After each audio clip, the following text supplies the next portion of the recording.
자, 오늘은요, 한 평범한 투자자의 이야기로 시작해 볼까 합니다. 딱 한 번의 결정이 그의 인생을 어떻게 바꿔놓았는지 같이 한번 따라가 보시죠. 만약에 말이죠, 여러분이 갖고 있는 주식이 계속 떨어지고 있는데 개식을 딱 하나로 이걸 상한가로 만들 수 있다면 어떠시겠어요? 이게 바로 오늘 이야기의 주인공이 마주했던 유혹이고 또 그가 치러야 했던 끔찍한 대가에 대한 실제 이야기입니다. 이 생각, 사람들은 뭐든 믿어. 그냥 그럴듯한 이야기를 던져주면 돼. 이 위험한 생각이 바로 수억 원짜리 주가 조작 사기의 불씨가 됐습니다. 시작은 정말 평범한 키보드 하나였죠.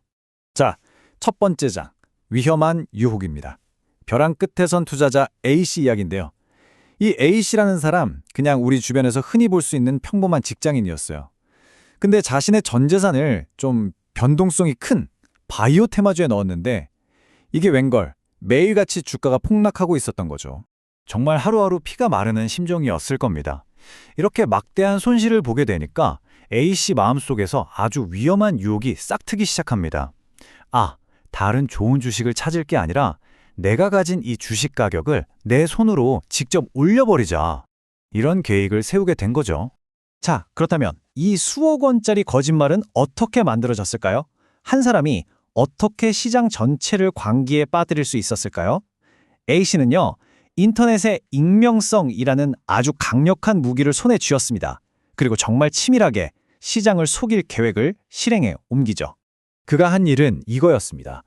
여러 개의 다른 아이디, 그러니까 유동 IP를 돌려가면서 마치 여러 사람이 글을 쓰는 것처럼 온라인 주식 게시판을 그야말로 도배하기 시작한 겁니다. 그것도 아주 교묘하게 조작된 거짓 정보들로요. 그가 던진 첫 번째 미끼는 정말 쏠깃했습니다. 이 회사, 곧 글로벌 제약사랑 초대형 기술 수출 계약을 맺는다. 와, 이게 진짜라면 그야말로 대박이잖아요? 시장의 판도를 완전히 뒤바꿀 만한 정말 그럴듯한 뉴스였죠. 여기서 그치지 않습니다. A씨는 사람들의 마음을 조급하게 만들었어요. 이거 내부 정보인데 내일 아침에 바로 공시 뜬다더라. 이렇게 말이죠. 지금 당장 사지 않으면 이 엄청난 기회를 놓칠 거라는 압박감, 이른바 포모, FOMO를 제대로 자극한 겁니다. 그리고 마침내 쐐기를 박습니다. 무조건 사라. 이건 일생일대의 기회다. 라고 외치면서 심지어는 위조된 계약서 문서까지 만들어서 첨부했어요. 이러니 사람들이 안 믿을 수가 있었을까요? 덫은 완벽하게 놓였습니다. 자, 그 결과가 어땠을까요?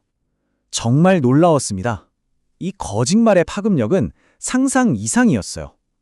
흔히 개미라고 불리는 개인 투자자들이 이 소문을 믿고 벌떼처럼 달려들기 시작한 겁니다. 그래서 주가는 그야말로 수직 상승해서 그날 바로 상한가를 찍어버렸죠. 이 광기가 최고조에 달했을 때 A씨는 어떻게 했을까요? 네, 당연히 자기가 갖고 있던 주식 전부를 팔아치웠습니다.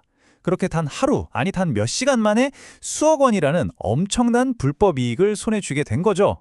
하지만 여러분도 아시다시피 거짓말로 쌓아올린 성은 반드시 무너지게 되어 있습니다. 이 부정한 이익이 주는 달콤함은 아주 짧았어요. 진실이 곧 그의 턱 밑까지 쫓아왔거든요. 바로 그날 오후였습니다. 회사에서 공식 입장을 내놓은 거죠. 최근 돌고 있는 기술 수출 계약 루머는 전혀 사실무근입니다. 이 한마디에 시장의 반응은 그야말로 즉각적이고 또 잔혹했습니다. 방금 전까지 천국 같았던 분위기는 순식간에 지옥으로 변했습니다.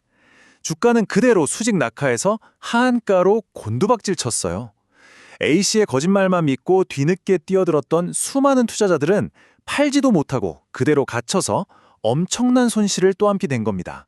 주식시장은 그렇게 허술하지 않습니다. 금융당국은 곧바로 이 비정상적인 거래 흐름을 포착했고요. 경찰이 IP 주소를 추적해서 이 모든 소동을 일으킨 장본인이 A씨 한 명이라는 걸 밝혀내는 데는 채 한 달도 걸리지 않았습니다. 자, 이제 법의 심판대 위에 서게 된 A씨.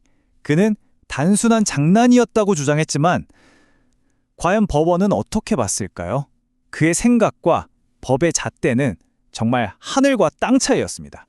A씨는 이렇게 변명했어요. 아니 그냥 장난으로 인터넷에 떠도는 걸 올린 건데요.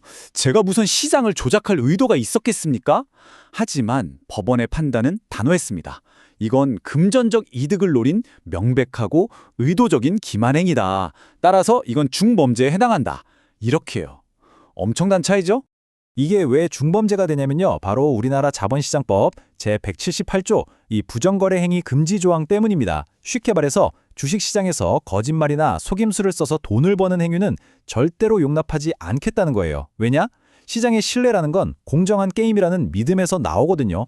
장난이었다는 변명이 통하지 않는 이유가 바로 이겁니다. 의도가 어찌됐든 거짓 정보로 시장을 흔들고 누군가에게 피해를 줬다면 그건 사기랑 다를 게 없는 심각한 범죄라는 거죠. 그리고 법원의 이런 판단이 그냥 나온 게 아닙니다. 여기 보시는 것처럼 과거 대법원과 고등법원에서 내려진 수많은 판례들이 있어요. 이런 판례들은 모두 시장의 공정성을 해치는 조작 행위는 아주 엄격하게 처벌해야 한다는 일관된 원칙을 보여주고 있습니다. 법은 생각보다 훨씬 더 단호합니다. 자, 지금까지 정말 숨가쁘게 달려왔는데요. 그럼 이 A씨의 뼈아픈 이야기가 우리 같은 일반 투자자들에게 주는 교훈은 뭘까요? 온라인 주식시장이라는 정글에서 여러분의 소중한 자산을 지켜줄 3가지 생존 원칙, 지금부터 알려드리겠습니다. 이 3가지만 기억하시면 됩니다. 첫째, 믿기 전에 무조건 확인하세요. 온라인에 떠도는 극비 정보의 99%는 그냥 믿기라고 보시면 됩니다. 즉 전자공시 시스템 같은 공식적인 출처와 반드시 교차 확인하는 습관을 들이셔야 해요. 둘째, 잘 모르는 정보는 절대 퍼뜨리지 마세요. 재밌으니까 혹시나 해서 공유한 가짜뉴스가 당신을 순식간에 공범으로 만들 수 있습니다. 인터넷에는 무조건 흔적이 남아요. 그리고 마지막 셋째, 이유 없는 급등은 피하세요. 특별한 호재도 없는데 주가가 막 오른다? 그건 10중 팔고 폭탄 돌리기 게임입니다. 절대 그 폭탄을 마지막에 들고 있는 사람이 되지 마세요. 정보가 빛의 속도로 퍼져나가는 시대입니다. 우리는 매일 수많은 정보를 접하죠. 하지만 오늘 보신 것처럼 그중에는 달콤한 정보도 있지만 치명적인 함정도 숨어 있습니다. 여러분은 이 둘을 어떻게 구분하고 계신가요? A씨의 이야기는 익명의 게시글 하나하나가 누군가의 인생을 송두리째 바꿀 수 있다는 사실을 우리에게 아주 강력하게 경고하고 있습니다. 한 번쯤 깊이 생각해 보실 문제입니다.